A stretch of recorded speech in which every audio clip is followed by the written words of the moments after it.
Hello there and welcome to saberduelgaming, where we always take the high ground.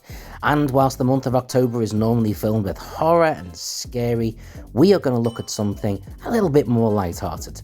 Today we are looking at Poppin' Twinbee, a retro review of a 16-bit classic that I first discovered on the Super Nintendo Entertainment System. The sixth game in the Twinbee series, this was the first of three to be designed and released for European markets. Released in 1993, the top-scrolling shoot-'em-up was a breath of fresh air.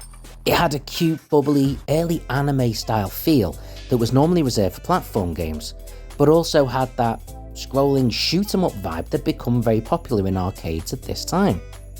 From the get-go, you could identify your own character name, and if you were doing it a two-player, both people could. And whilst there was no choice of character, you would be Twinbee if a one-player and Winbee if two-player, you could choose how your support craft operated, and this would make a minor difference in the actual gameplay. The story itself was pretty simplistic, and many people probably played it without even knowing what it was. As Twinbee, or Winbee, you were finding out that this innocent young girl who you rescued, her grandfather had turned evil. Apparently he was a lovely guy until he took a knock to the head and went insane. Apparently that's how these things work. I really hope it isn't.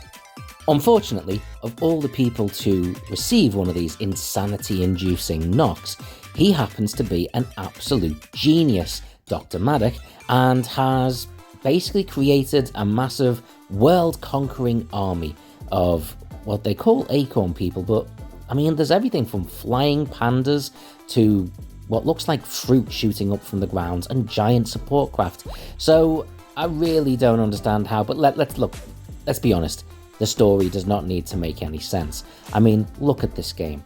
Visually, it is adorable. Even the things that are trying to kill you are cute as a button. The visuals are a dramatic improvement from variations that had been seen over in Japan on the Nintendo Entertainment System. This SNES version was so vivid and colourful, with not just the visuals in the sky, but also down below you being interactive. A number of things on the ground would actually attack you, and you could actually throw things down to attack them. But just because it looks cute and fun and certainly very child-friendly, don't assume it's easy. By God, this game could get chaotic and very, very challenging. Many of the levels find you being absolutely bombarded with attacks, and unless you've got it on a relatively easy difficulty setting, you're going to really find it quite a challenge. There isn't a lot of variety to the play. What you see in level 1 is, to some degree or another, what you're going to see for the rest of the game. It doesn't really change. You're going to fight lots of things that are flying towards you, and then eventually things attacking from below. There's an end of level boss with a couple of weak points, and that's generally it. But in fairness, the visuals and variety of the visuals, they stop things from getting too stale, and I certainly enjoyed playing it again. Oh, and of course, as with all games of this type, there are different pickups and bonuses that give you different types of weaponry, as you can see shooting out of my fighter right here. These normally come by shooting the bells that come flying out of enemies after defeating them. The more you shoot them, they change colour and give you different types of pickups. So yes, there's that bit of variety too. I will also say, from a visual standpoint, the little cutscenes in between are beautifully animated and drawn.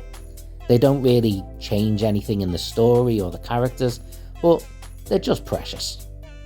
Reviews at the time varied from 75 to 80%, which, considering its niche within a niche appeal, makes sense. However, Google now ranks it at 94% audience score, which shows that this is a game that maybe people remember pretty fondly. And that brings us on well to this whole retrospective review. How does it feel now going back to play it again?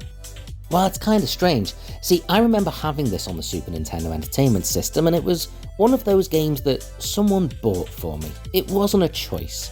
I had Super Mario All-Stars, Street Fighter 2, Doom, and a whole host of games that I would always play before popping in Poppin' Twinbee. Every now and then it would get a little playthrough, maybe if my cousin was around and they need something to two-player that I could play with a younger person, but other than that, it wasn't one of my favourites. But in making this review, I went back to play it on the Nintendo Switch, and I was very pleasantly surprised. And it's rare that happens. Usually a game is more fun back when you first started playing it than when you go back to it. Usually remember these games as better than they are. Nostalgia. But in this case, that wasn't what happened. It was so much better than I remembered it being, and so much more challenging. If you were making this type of game today, I'm not really sure the graphics could be that much better, not without compromising the actual style of anime and art in it. And I would probably say that the audio in this game is wonderful, and probably criminally under-recognised compared to games like Mario and Sonic. In scoring this game, it has to be appreciated that it is a niche style game, but it still deserves a score of 7.5 out of 10 for me. Thanks for watching. Subscribe if you'd be interested in watching more of these reviews, and you can find us on TikTok and Instagram.